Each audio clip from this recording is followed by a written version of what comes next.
جی کہ میں واقعی اللہ واقعی رسول اولی الامر منکم کو یاد کرنے اور یہ محمد بھائی جو ہوا ہے میں اس کی خوشی میں مولا کو یاد کرنے لگا ہوں.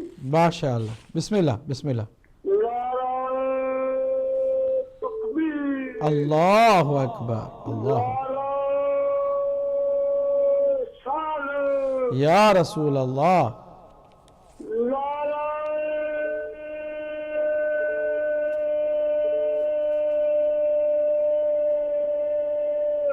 حیدری. یا علی. جزاک اللہ. بہت شکریہ بہت شکریہ. اللہ آپ کو سلامت رکھے. اگلے کو بھی شامل کرتے ہیں. السلام علیکم ورحمۃ اللہ. علیکم السلام. قبلہ نہایت معتبرانہ گزارش ہے کہ سوالوں کے جواب دیجئے. 1 گھنٹہ گزر چکا ہے اور کالر تو ساری رات آتے رہیں گے. میری معتبرانہ گزارش ہے ضرور کہ ضرور. سوالوں کا جواب دیجئے. ابھی چونکہ دیکھیں نا ابھی بیچ میں کیسے کیسے ہیرے بھی نکل آئے ہیں.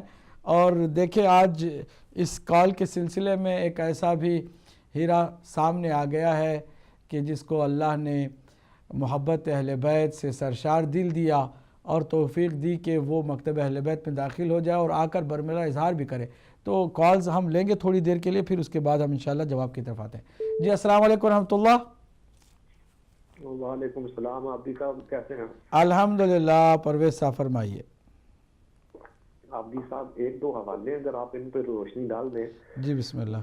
میں نے تو جب یہ حوالے آپ کی کتابوں کے اندر سے پڑھے ہیں میں تو اس دن کا پریشان ہوا ہوں کہ شیعوں کی کتابوں میں سے ایسے حوالے مل رہے ہیں. ہاں ناصف التواریخ کے حوالے سے بھی فتحی سپیر صاحب نے بھی لکھا ہے اور اس کے بعد شیخ مفید کی الارشاد کے اندر بھی حوالہ موجود ہے اور یحییٰ بن لوط کے حوالے سے بھی یہ روایت ملتی ہے کہ جب زبالہ کے مقام پہ امام حسین علیہ السلام کو امام مسلم بن عقیل علیہ السلام کی شہادت کی خبر ملی تو امام پاک فرماتے ہیں وہاں پہ جو لفظ درج ہیں, میں ترجمہ نہیں کرتا, اگر ترجمہ آپ مناسب سمجھیں تو آپ ہی فرما دیں. جی وہاں پہ جو الفاظ موجود ہیں وقال حسین علیہ السلام وقد قتلتنا شیعتنا, تو سرکار قتل کرنے والے تو یزیدی تھے, تو یہاں پہ وقد قتلتنا شیعتنا کو جو لفظ آئے ہیں یہ امام علی مقام کی طرف سے, یہ لفظ آپ کی 3 کتابوں کے اندر درج موجود ہے.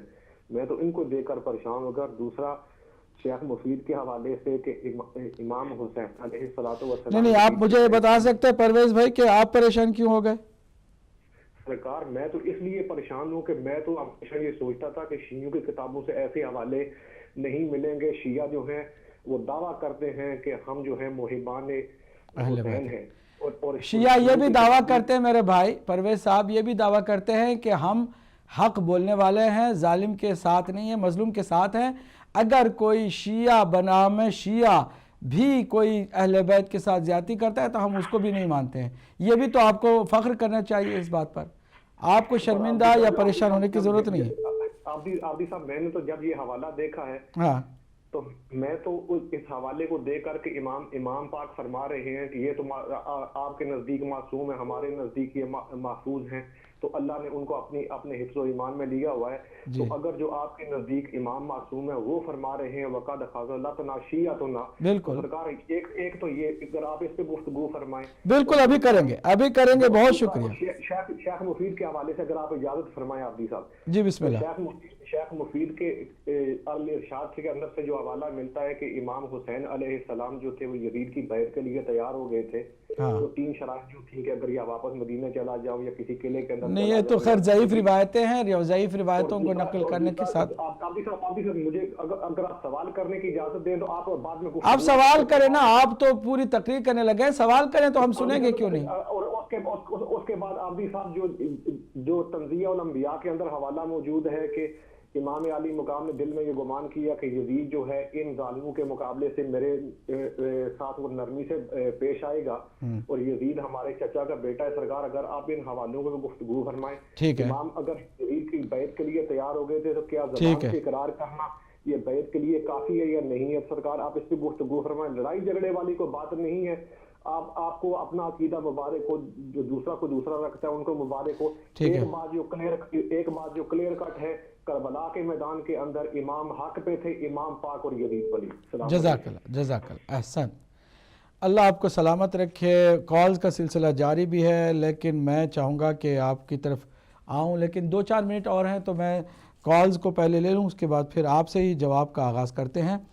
السلام علیکم ورحمۃ اللہ۔ السلام علیکم۔ وعلیکم السلام، کون میرے بھائی کہاں سے ہیں؟ قبلہ میں ملک بدر منیر بول رہا ہوں۔ ملک بدر منیر صاحب، آپ کے گزشتہ سوال کا بھی جواب دینے جا رہے ہیں ہم، اور مزید آپ جی میرا سوال قبلہ یہ ہے کہ پرویز صاحب جو کبھی کبھی آپ کو فون کرتے ہیں، جی میں نے ان کو دیکھا نہیں ہے نہ میں جانتا ہوں، لیکن میں یہ کہہ سکتا ہوں کہ ان کے جو سوال ہوتے ہیں وہ یقیناً بہت ہی مضبوط، اور یعنی کہ ان کے پیچھے مقصد ہوتا ہے جی، اور یعنی کہ جو سوال انہوں نے کیا ہے میرا بھی اس سے ملتا جلتا سوال ہے قبلہ جی کہ تعصب کی اینک میں نے کبھی پہنی نہیں ہے، نہ میرے بھائیدار نے۔ الحمدللہ آپ سے کئی دفعہ میں نے سنا اور دیگر علماء سے کہ جو فقہ جعفریہ ہے، یعنی کہ اہل تشیع جو دین لیا ہے وہ اہل بیت طہار اسلام سے لیا ہے، تو جو دوسری پارٹی ہے کسی یعنی کہ فلاں صحابہ سے فلاں صحابہ سے فلاں صحابہ سے، تو وہ تو الگ بات رہ گئی۔ تو میں نے کتابیں اسٹڈی تو نہیں کی، لیکن یعنی کہ مختلف علماء سے سنائی، آپ سے یعنی کہ پرویز صاحب نے کئی حوالے دیے ہیں، تو یہ مجھے سمجھ نہیں آتی کہ جب کہ اہل بیت طہار اسلام سے جتنی بھی حدیثیں لی گئی ہیں یا قول لیے گئے ہیں، تو اس میں یعنی کہ جو اہل تشیع کے ہاں جتنے بھی حدیثیں ہیں ان میں تو کوئی ایسی ضعیف یا دائیں بائیں کی حدیث کا تو سوال ہی نہیں پیدا ہونا چاہیے۔ مجھے یہ جواب دیجیے گا کہ یہ کیسے حوالے یعنی کہ یہ کیسے روایت جو ہے اہل تشیع کے ہاں حدیثوں میں بہت عمدہ، بہت عمدہ، بہت عمدہ، بہت عمدہ، جزاک جزاک علیکم السلام ورحمۃ اللہ وبرکاتہ۔ مزید 3 کالز میں لے سکوں گا، پھر اس کے بعد ہم جواب کی طرف آتے ہیں۔ جی السلام علیکم ورحمۃ اللہ۔ وعلیکم السلام قبلہ۔ جناب خادم حسین صاحب فرمائیے۔ گزارش یہ ہے کہ لفظ شیعہ کو قرآن مجید میں بھی تنبیہ کی گئی ہے، اور امام معصومین نے بھی شیعوں کو برا کہا ہے، اور شیعہ نے معاویہ کبھی شیعہ نے علی نہیں ہو سکتے۔ شیعہ نے معاویہ جو ہیں وہ لعن اللہ ہیں، ان پر خدا کی لعنت ہے، اور جو شیعہ نے علی ہیں وہ محبان ہیں، ان کو خیر البریہ کہا ہے۔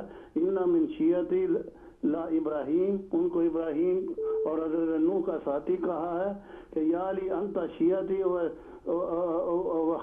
شیعتی۔ انشاءاللہ وہ بات ہم کریں گے خادم صاحب، آپ فکر نہ کریں، ہم اس کا جواب دے رہے ہیں، ٹھیک ہے؟ بہت شکریہ آپ کا، اللہ آپ کو سلامت رکھے۔ آخری کال۔ جی السلام علیکم ورحمۃ اللہ۔ جی وعلیکم السلام مولانا صاحب۔ جی اشتیاق صاحب۔ جی 1 منٹ کے لیے، ماشاءاللہ ہمارے اس بھائی نے جو فون کیا تھا، اللہ پاک نے دیکھے علامہ صاحب یہ بیداری حسینی ہے، یہ آپ کی محنت ہے، لیکن جو نہیں آنا چاہتے وہ الٹے بلٹے سوال تو کرتے رہتے ہیں پروگرام میں۔ میری طرف سے بہت بہت مبارک ہو۔ میں یہ سمجھتا ہوں کہ جناب زہرا سلام اللہ کا اس بھائی کے اوپر خاص طور کے اوپر کرم ہے، جس نے ڈنکے کی چوٹ پہ آپ کہ یہ ثابت کر دیا ہے کہ وہ شیعہ ہوئے ہیں، تو اسی حق کے زہرا کے بنا پر کہ کون کون سے میرے بھائی پرویز صاحب کے لیے گزارش ہے کہ خدا را آپ دیکھ لیں، ہر بات جو ہے نا سوچنے کی بات ہے۔ ہماری کتابوں کی باتیں کرتے ہیں تو اپنے کو بھی چھانو نا، وہ بھی ختم کریں نا، سب سے پہلے جو قرآن کے بعد دوسرا درجہ دیتے ہیں۔ نہیں کوئی بات نہیں، کوئی بات نہیں، آپ سوالوں کا جواب موجود ہے تو آپ پریشان نہ ہوں، کوئی بات نہیں انشاءاللہ۔ پرویز صاحب کے جی اشتیاق بھٹ صاحب بھی جو ہے وہ بھی الحمدللہ اہل سنت سے تشیع کی طرف آئے ہیں، جیسا کہ انہوں نے بتایا ہے۔ میں ملک بدر منیر صاحب سے پہلے پرویز صاحب کو پریارٹی دینا چاہوں گا، ان کے 2 سوال بہت اہم ہیں، میں ان کے سوالوں کا جواب میں چاہوں گا کہ آپ کی خدمت میں پیش کروں، اور ہمارے بھائی سنتے ہیں، جوابات تو لیتے ہیں، لیکن اس کے بعد آ کر کے یہ نہیں بتاتے کہ جواب سے وہ کس حد تک مطمئن ہوئے ہیں، پھر کوئی اور چیز لے کر آتے ہیں۔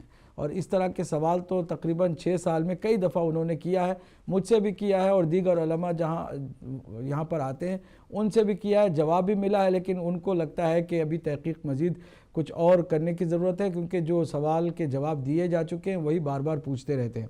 کوئی بات نہیں، ہم ناسخ التواریخ اور دیگر کتابوں میں زبالہ کے مقام پر حضرت مسلم ابن عقیل سلام اللہ علیہ کی شہادت کی خبر پائی تو میرے مولا حسین نے یہ فرمایا کہ ہمارے شیعوں نے ہمیں دھوکہ دیا ہے، شرمندہ کیا ہے، رسوا کیا ہے۔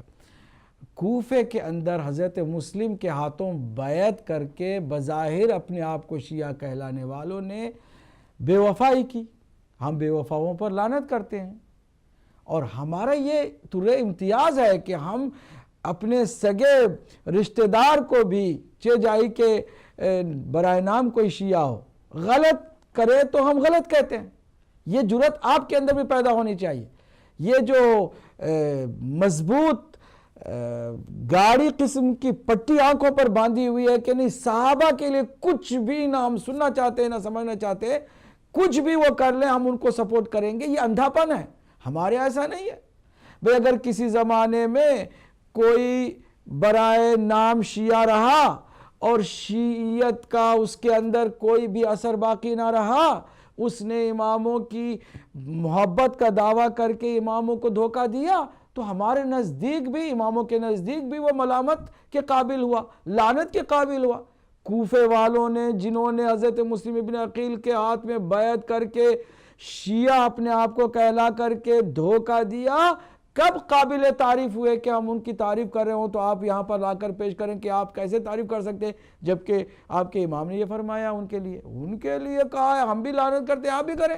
یہ کتنی دفعہ ہم کہہ چکے ہیں، لیکن نہیں، پتہ نہیں آپ کیا، چونکہ جیسے آپ کے ذہن میں ایک کانسیپٹ ہے صحابہ کو لے کر کے بھائی کسی صورت میں چاہے معاویہ ابن سفیان جیسے سینکڑوں صحابہ کا قاتل ہی کیوں نہ ہو، صحابی ہونے کی وجہ سے اس کو بھی ڈیفینڈ کرو۔ ہمارے ایسا نہیں کہ کچھ بھی ہو جائے، شیعہ اگر کوئی اپنے آپ کو کہلاتا ہے تو ہم اس کی سپورٹ کریں گے، ہرگز نہیں۔ یہ تو ہمیں فخر کرنے کی بات ہے، ہمارے لیے فخر کی بات ہے۔ آپ نے کہا پریشان ہو گئے، کیوں پریشان ہوئے آپ، جبکہ ہم فخر کر رہے ہیں اس بات پر کہ کوفے والوں نے جو دھوکہ دیا ہم ان پر لعنت کرتے ہیں۔ کب کوفے والوں کی کسی نے حمایت کی ہے، ہم میں سے کسی علماء میں سے کسی نے یا عام لوگوں میں سے کسی نے؟ ہم تو کہتے ہیں کوئی بھی بے وفائی نہ کرے، آپ وفادار بن جائیں، آپ اچھے شیعہ بن جائیں، آپ جنت میں جائیں گے، کیونکہ میرے مولا علی علیہ السلام کے شیعوں کے لیے نبی مکرم نے بشارت دی ہے، عام لوگوں نے نہیں۔ یا علی انت و شیعتک ہم الفائزون، یا علی انت و شیعتک فی الجنہ، اے علی آپ اور آپ کے شیعہ نجات پانے والے ہیں، کامیاب ہونے والے ہیں۔ اگر آپ صحیح معنوں میں مولا علی کے پیروکار بن جائیں، صحیح معنوں میں نقش قدم پر چل کے شیعہ بن جائیں، آپ بھی نجات پا سکتے ہیں۔ کوفے والوں نے نہیں کیا، ان کو نجات نہیں ملی۔ میں اگر وفا کروں مجھے نجات ملے گی، آپ اگر وفا کریں آپ کو نجات ملے گی۔ یہ کیا سوچ ہے کہ کسی کو کسی قوم سے باندھ دیا جاتا ہے؟ کسی کو حق اور باطل کے ترازو میں تولنا چاہیے، وفا اور بے وفائی کے درمیان دیکھنا چاہیے، محبت اور دشمنی کے ترازو میں پرکھنا چاہیے کہ کس نے محبت کی، کس نے دشمنی کی، کس نے نفاق ظاہر کیا، کس نے ایمان ظاہر کیا، کس نے محبت کا ثبوت پیش کیا، کس نے دشمنی کا اظہار کیا۔ یہ بہت اہم ہے۔ یہ نہ دیکھو اگر حضرت ابو بکر کی ظاہری ان کی خلافت کو سقیفہ میں جو طے پائی شیعہ نہیں مانتے ہیں تو اس کا مطلب یہ نہیں کہ حضرت ابو بکر کے تمام خاندان سے، ان کی اولاد سے، ان کی تمام ذریت سے وہ نفرت کرنے والے ہیں۔ ایسا ہرگز ان کو سکھایا نہیں گیا ہے۔ سکھایا یہ گیا ہے کہ اگر غلط ہے کوئی تو غلط کہو، اور اگر غلط کرنے والا باطل والا بھی اگر اس کی اولاد نیک ہو جائے تو پھر اولاد کی تعریف کرو، کیونکہ حق یہی ہے کہ حق بات کی جائے، رشتہ داروں میں حقیقت کو تقسیم نہ کیا جائے، اور باطل کو خاندانوں میں تقسیم نہ کیا جائے، قبیلوں میں تقسیم نہ کیا جائے، باطل کو کسی ایک قوم سے وابستہ نہ کیا جائے۔ اگر میں بھی غلط ہو جاؤں تو میں بھی غلط ہوں، اگر لعنت جن کاموں کی وجہ سے برستی ہے ان کاموں میں میں بھی خدا نخواستہ ملوث ہو جاؤں تو مجھ پر بھی لعنت ہوگی۔ یہ نہیں ہے کہ اگر میں اس وقت شیعہ ہوں اور آپ کے سامنے ایک شیعہ طالب علم کی حیثیت سے گفتگو کر رہا ہوں تو میں جو بھی کہوں گا، جو بھی میں کروں گا وہ سب کے سب صحیح ہوں گے اور میرے جتنے بھی سننے والے دیکھنے والے مجھے سپورٹ کریں۔ نہیں، یہاں شخصیت پرستی نہیں ہوتی، یہاں ہیرو ورشپنگ نہیں ہے، یہاں بیجا طرفداری نہیں ہے، یہاں رشتہ داریاں نبھائی نہیں جاتی ہیں، یہاں تعلقات کی بنیاد پر سپورٹ نہیں کی جاتی ہے، یہاں حق اور باطل کے معیار کے ساتھ لوگوں کو بتایا جاتا ہے۔ اس میں کون سی پریشانی کی بات تھی؟ آپ کو پریشانی ہوئی ہوگی، پتہ نہیں آپ نے کس طرح شیعت کو لیا ہے۔ ہم نے یہ لیا ہے کہ شیعہ کہتے ہیں اس کو کہ جو نقش قدم پر چلے میرے مولا کے اور بے وفائی نہ کرے۔ جب بھی کوئی بے وفائی کرے گا، چاہے کسی بھی زمانے کا ہوگا، چاہے کتنے ہی خاندان کے اعتبار سے وہ مضبوط ہوگا اور خاندانی طور پر شیعہ ہوگا، نجات اس کو نہیں ملے گی۔ یہ کس نے کہہ دیا ہے کہ خالی کوئی شیعہ مسلک میں آ جاتا ہے تو مکمل اس کو جو ہے نا انیمٹی مل جاتی ہے اور امیونٹی مل جاتی ہے اور اس کو سیو کر دیا جاتا ہے؟ ہرگز نہیں۔ جو آخری وقت تک اپنے حق کے راستے پر گامزن رہے گا وہ نجات پائے گا۔ دشمن کا بیٹا بھی اگر حق پر آ جائے گا، حضرت ابوبکر کا بیٹا بھی مولا علی کے نقش قدم پر چلتا ہوا معاویہ کے ہاتھوں شہید ہو جائے گا تو وہ سلام اللہ علیہ ہو جائے گا اور اس پر ہم درود بھیجیں گے، ان کی اس پر سلام بھیجیں گے، یہ بغیر دیکھے کہ اس کے باپ کا نام کیا ہے۔ ہم کسی بھی انسان کے لیے بھی اسی طرح سوچتے ہیں۔ یہ کوئی بات ہوئی کہ کوفے والوں نے دھوکہ دیا تو ہمیں کوئی شرمندگی ہوگی یا ہمیں کوئی رسوائی ہوگی؟ اماموں نے اگر یہ فرمایا کہ ہمارے وہ جو شیعہ جنہوں نے بلایا تھا خط لکھ کر کے اور وعدے کیے تھے اور بے وفائی کی، ان سے انہوں نے ہمیں جو ہے ذلیل کیا اور ہمیں پریشان کیا، تو اس میں کون سی ایسی بات ہو گئی؟ اب رہی بات بیعت کے لیے تیار ہو گئے تھے، اس طرح کی بکواس باتیں کسی بھی کتاب میں ہوں، پھر ہم آپ کی خدمت پر عرض کریں، ہم معذرت کے ساتھ میرے بھائی پرویز صاحب، پتہ نہیں آپ کی سوچ کب اللہ کی جانب سے صحیح ڈگر پر آئے گی، کیونکہ جب بھی آپ نے اس طرح کی باتیں کی ہیں اپنی اس سوچ کو بہرحال تبدیل نہیں کیا ہے۔ سوچ آپ کی یہ ہے کہ کتابوں میں اگر کسی کے مسلک کے کوئی بات ہے تو سارے مسلک پر وہ بات تھوپنے کی کوشش کی جائے۔ ایسا نہیں ہے میرے بھائی، لکیر کے فقیر کوئی بھی نہ بنے، آپ سے بھی گزارش ہے، لکیر کے فقیر مت بنیے۔ آپ کے اندر بھی جرأت پیدا ہو جانی چاہیے کہ اگر بخاری میں بھی کوئی غلط بات ہے تو آپ کہیں غلط ہے۔ بخاری تو کیا آسمان سے نازل شدہ کتاب ہے؟ کوئی صحیفہ ہے قرآنی یا آسمانی؟ آپ کے اندر یہ جرأت پیدا ہونی چاہیے آپ اگر حق کی طرف آنا چاہتے ہیں۔ لیکن آپ کو صرف یہ ہے کہ میں فلاں مسلک کا ہوں تو فلاں مسلک کی جتنے باتیں ہیں، جتنی کتابیں ہیں، جتنے علماء ہیں، جتنے لوگ ہیں، ان کو کسی صورت میں مجھے دفاع کرنا ہے، تو یہ سراپا اندھا پن ہے۔ یہ اسلام کی ہرگز سوچ نہیں ہو سکتی ہے۔ یہ ایک تعصب کی خطرناک بیماری ہے جو لگی ہوئی ہوتی ہے۔ میں اپنے کسی بھی شیعہ کتاب کے 100% قرآن، نہج البلاغہ، صحیفہ سجادیہ، 3 کتابیں ایسی ہیں کہ جن کی اتھنٹسٹی پر ہمیں یقین اعتبار ہے۔ باقی کتابوں میں اگر کوئی ضعیف باتیں آ جاتی ہیں تو ہم نے کسی بھی کتاب کا 100% نہ ٹھیکہ لیا ہے نہ ہم 100% دفاع کرنے کے لیے تیار ہیں۔ غلط ہوگی بات فوراً کہہ دیں گے غلط۔ اچھا، اب یہ جو بیعت کے تیار تھے یا کچھ اس طرح کی ضعیف باتیں، اس کے مقابل میں ہم دیکھتے ہیں جو مضبوط متواتر معصومین کی زبان سے، مولا حسین علیہ السلام کی زبان اقدس سے نکلے ہوئے جملے کیا ہیں؟ مثلی لا یبایع مثل یزید، مجھ جیسا یزید جیسے کہ ہرگز بیعت نہیں کر سکتا۔ یہ میرے مولا حسین علیہ السلام کا اسٹیٹمنٹ ہے۔ میرے مولا حسین علیہ السلام کا یہ اسٹیٹمنٹ ہے کہ ان الدعی ابن الدعی قد رکزنی بین السلط والذلہ ہیہات من الذلہ۔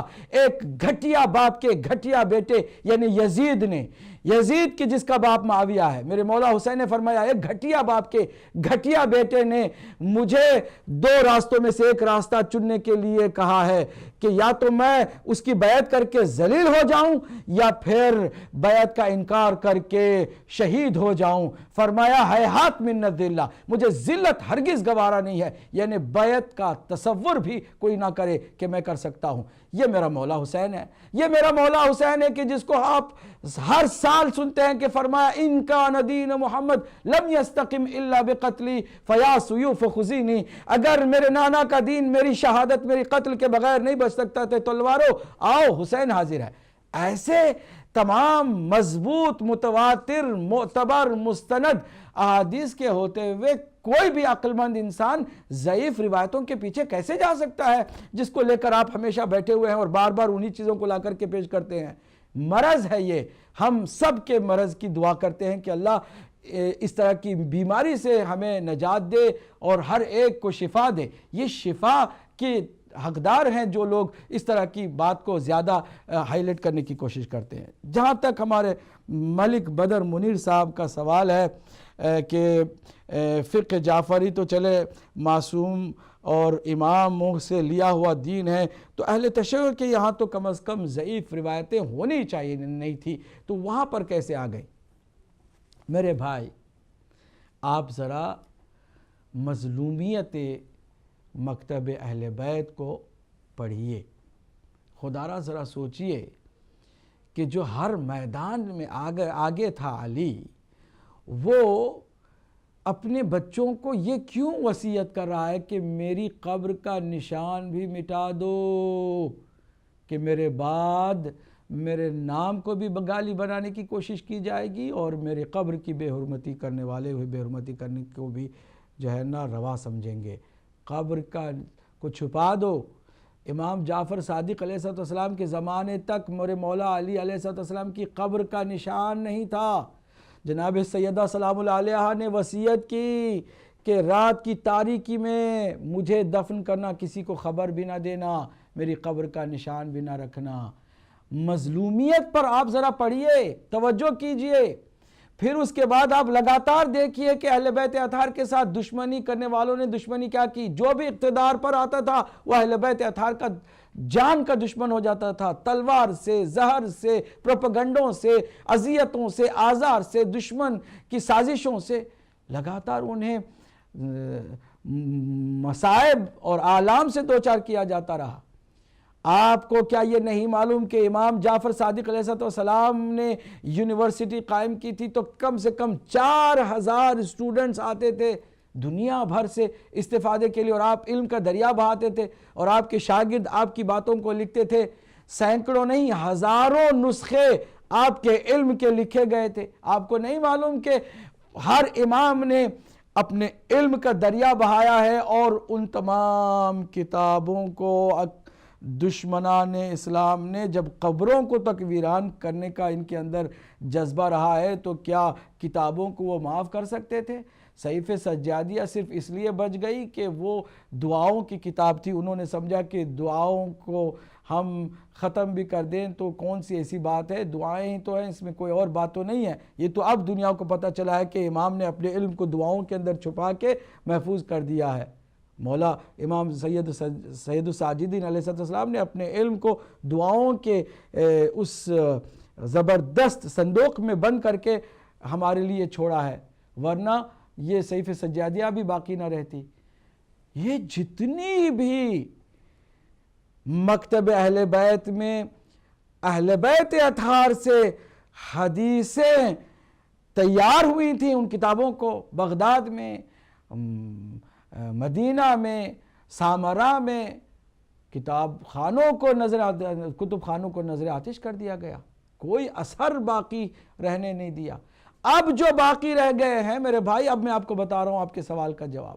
یہ جو ہمارے پاس اتنا سارا خزانہ لوٹ لیے جانے اور علم کی عظیم دولت کو جلا دیے جانے کے باوجود مکتب اہل بیت میں علم کا خزانہ موجود ہے، یہ خود زندہ جیتا جاگتا معجزہ ہے. آج مکتب اہل بیت کے پاس علم و معرفت کا وہ دریا ہے جو کسی اور مکتب کے پاس نہیں ہے. آج علم و معرفت کے اعتبار سے اس قدر رچ اگر کوئی مذہب ہے تو وہ مذہب اہل بیت ہے. تو یہ ساری باتیں کیسے محفوظ ہوئی یا کیسے ہم تک پہنچی ہیں، میں آپ کی خدمت میں بتاتا ہوں. جو شیعہ عاشق بخارا سے، ایران سے اور دیگر مقامات سے جاتے تھے اماموں کے پاس، اماموں سے ملاقاتیں کرتے تھے، ان سے پوچھتے تھے، سوال جواب کرتے تھے، لکھ کر کے واپس لے کر آتے تھے. جتنے بھی ارباب اقتدار تھے وہ عرب میں تھے، انہوں نے کتابیں جلا ڈالیں، انہوں نے معصومین کے اثرات مٹا ڈالے، انہوں نے قبروں کو تک مٹا ڈالا، ان کا بس چلے تو ان کے نام کو بھی مٹا ڈالتے، لیکن اللہ کا وعدہ کبھی بھی اکارت نہیں جانے والا تھا۔ آپ کے ناموں کو اللہ نے محفوظ رکھا، آپ کی کردار کو محفوظ رکھا، آپ کی علم کو بھی اس طرح محفوظ رکھا کہ یہ جو تاجر جاتے تھے، یہ جو یہاں سے وہاں جا کر کے لکھ کر لاتے تھے، انہوں نے محفوظ کیا، لے کر لے آئے، اپنی جگہ پر لکھا۔ اس میں کچھ ضعیف، کچھ قوی، کچھ ایسے لوگ کہ جس کے اندر بھی کوئی نہ کوئی مرض رہا، انہوں نے ایسی ویسی باتیں لکھ کر کے رکھ بھی دیں۔ اسی لیے ہمارے یہاں ہر کتاب کو 100% صحیح نہیں کہا جاتا۔ ہمارے یہاں احتیاط یہ برتی جاتی ہے کہ روایت کو اس کی سند کے ساتھ ساتھ درایت کے تناظر میں بھی دیکھیں۔ اگر قرآن سے اور عقل سے اور کامن سینس سے ٹکراتی ہے کوئی بات تو اس کو ہرگز ہم نہیں مانتے، چاہے وہ کوئی بھی لا کر پیش کرنے والا بڑا سا بڑا راوی ہو۔ تو ہمارے یہاں ضعیف روایات کو پرکھنے کا بھی ایک بہترین معیار اور ملاک رکھا گیا ہے۔ میرے بھائی، اس طرح اگر کچھ باتیں ہمارے ہاں ضعیف ہیں تو اس طرح ہیں، اگرچہ باقی جو علماء نے محنت کی ہے۔ آج وسائل الشیعہ جیسی کتاب ہے، وسائل الشیعہ، میں نے عرض کیا تھا ہمارے اس پرویز بھائی کی خدمت میں بھی کہ وہاں سے کچھ آپ اس طرح کی جو ہے ضعیف باتیں لا کر ہمیں دکھائیں تو پھر ہم آپ سے بات کریں۔ کتابوں میں کچھ اگر ضعیف باتیں آ گئی ہیں، یہ تو یہاں بہت حفاظت کی جا رہی ہے، جبکہ ادھر بڑی بڑی باتیں کرنے والے، قرآن کے ساتھ ملا دینے والے، بخاری کے اندر نہ اللہ سبحانہ وتعالیٰ کی توحید آپ کو صحیح سلامت ملے گی، نہ رسول اکرم کی رسالت آپ کو صحیح سلامت ملے گی، نہ امامت و ولایت کا کانسیپٹ آپ کو صحیح سلامت ملے گا، نہ احکام، نہ ایک وضو، نہ ایک نماز صحیح آپ کو ملے گی۔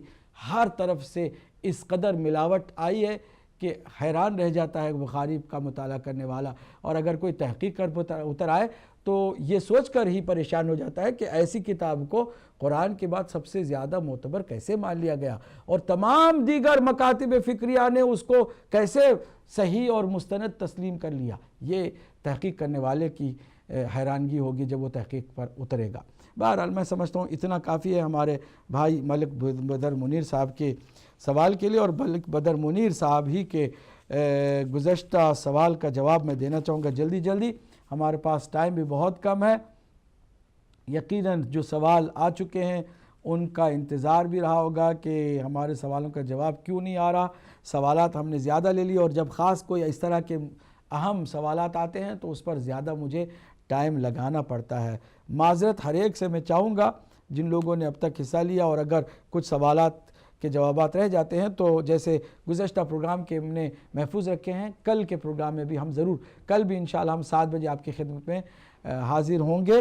کل منڈے ہے اور کل ہم اس سلسلے کا آخری پروگرام کرنے جا رہے ہیں، تو انشاءاللہ 7 بجے ہم آپ کی خدمت میں حاضر ہوں گے۔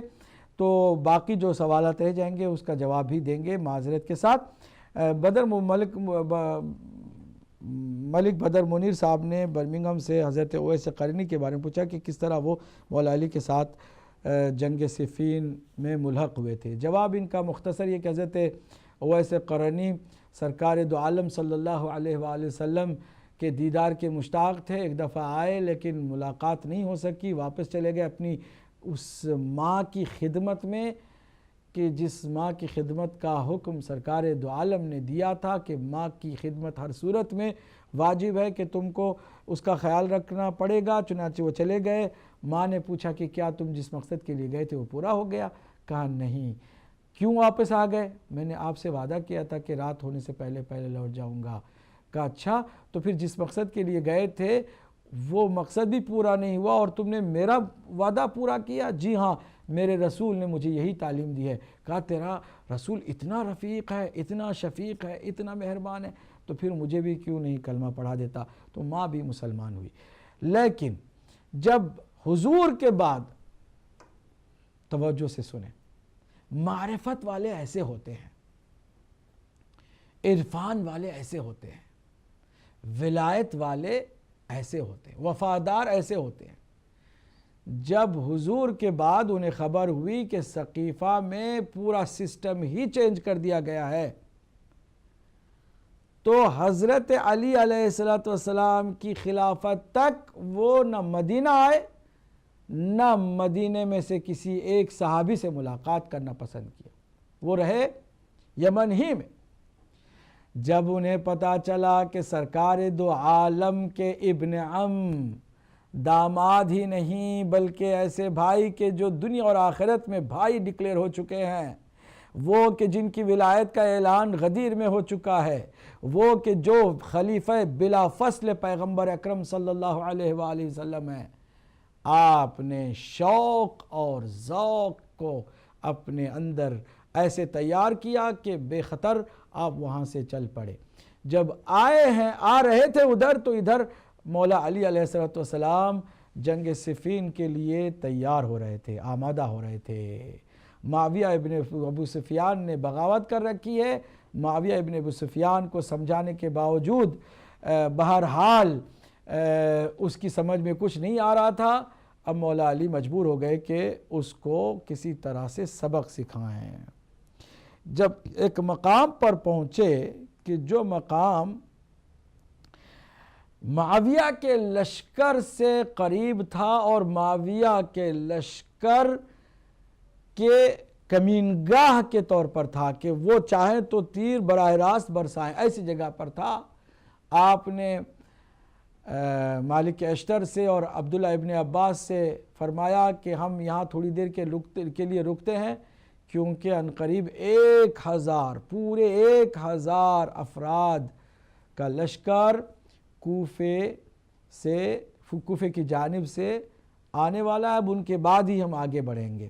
حضرت مالک اشتر نے فرمایا کہ مولا یہ جگہ خطرناک جگہ ہے، دشمن کسی بھی وقت ہم پر حملہ کر سکتا ہے اور ہم اس کی کمینگاہ کے بالکل زد میں ہیں۔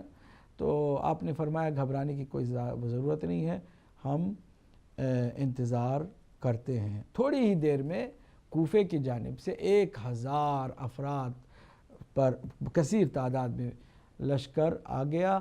انہوں نے مولا علی علیہ السلام کی بات پر آپس میں عبداللہ ابن عباس اور مالک اشتر نے گفتگو کی کہ مولا نے کیوں یہ فرمایا کہ پورے 1000 ہوں گے، نہ کم ہو سکتے ہیں نہ زیادہ ہو سکتے ہیں، چلیں ہم چل کے کاؤنٹ کرتے ہیں، گنتے ہیں۔